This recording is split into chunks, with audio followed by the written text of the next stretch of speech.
Rema hari ini, Yesaya 60 ayat 11. Pintu-pintu gerbangmu akan terbuka senantiasa, baik siang maupun malam tidak akan tertutup, supaya orang dapat membawa kekayaan bangsa-bangsa kepadamu, sedang raja-raja mereka ikut digiring sebagai tawanan.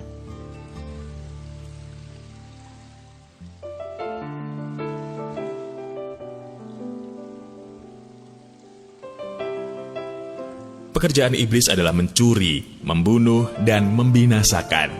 Namun, siapakah yang dapat menggagalkan rencana dan kehendak Tuhan atas hidup kita? Itulah juga yang dialami oleh Petrus ketika ia ada di dalam penjara menjelang Paskah. Juga dialami oleh Yesus sendiri di atas kayu salib. Baik Petrus maupun Yesus sempat diizinkan Tuhan ada di posisi sudah tidak ada harapan. Jelas, ini pekerjaan iblis yang berusaha dengan kuat menggagalkan pekerjaan Tuhan di atas muka bumi ini. Untuk sesaat, iblis mengira dirinya menang. Tetapi satu hal yang tidak disadari oleh iblis adalah bahwa baik Petrus maupun Tuhan Yesus tetap membawa janji kemenangan dari Bapa. Mereka juga adalah pribadi-pribadi yang tidak menyerah apapun kondisinya. Kita semua tahu akhir dari kisah mereka, kebangkitan dan kemenangan besar. Hal itu pula lah yang dialami oleh Yusuf. Ia harus mengalami masa kegelapan demi kegelapan. Bahkan semakin tahun semakin gelap. Tidak ada kemajuan, tidak ada progres. Seperti ada tembok yang menghalangi semua janji Tuhan dalam hidupnya. Namun, ketika waktunya tiba, Tuhan sendiri yang membuka pintu baginya. Sehingga tidak ada satupun orang yang mampu menghalangi bahkan menutupnya.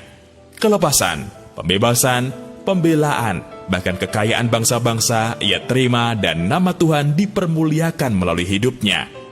Sama seperti itulah yang akan terjadi dalam hidup Anda.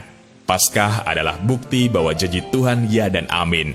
Memang ada kematian, tetapi justru melalui kematian dan keadaan yang tidak ada harapan itulah terang Tuhan semakin memancar. Tidak hanya satu kemenangan, tidak hanya kemenangan biasa, tetapi rentetan kemenangan besar, dan Anda akan mengalami kelepasan yang lebih besar, sampai semua orang mengakui bahwa itu adalah perbuatan Tuhan yang besar. Saat itulah, Anda akan semakin melihat Yesaya 60 digenapi, dan nama Tuhan akan semakin dipermuliakan. Haleluya! Dalam hal apakah Anda merasakan masih ada dalam kegelapan dan Anda belum melihat ada kemenangan di sana? Janji Tuhan apakah yang Anda pegang sampai saat ini meskipun Anda belum melihat hasilnya? Sejauh manakah Anda percaya bahwa akan ada kemenangan setelah Paskah ini dalam setiap aspek hidup Anda?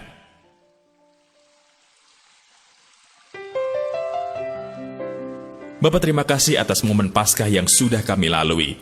Terima kasih atas kematian dan kebangkitan-Mu yang membawa kemenangan besar bagi kami. Kami percaya ada kuasa yang besar di dalam momen Paskah ini, dan kami mau hidup di dalamnya. Sehingga mata kami melihat kemenangan-kemenangan terjadi dalam hidup kami, dan Yesaya 60 digenapi. Di dalam nama Tuhan Yesus, kami berdoa. Amin. Rentetan kemenangan besar akan segera dinyatakan setelah momen Paskah ini.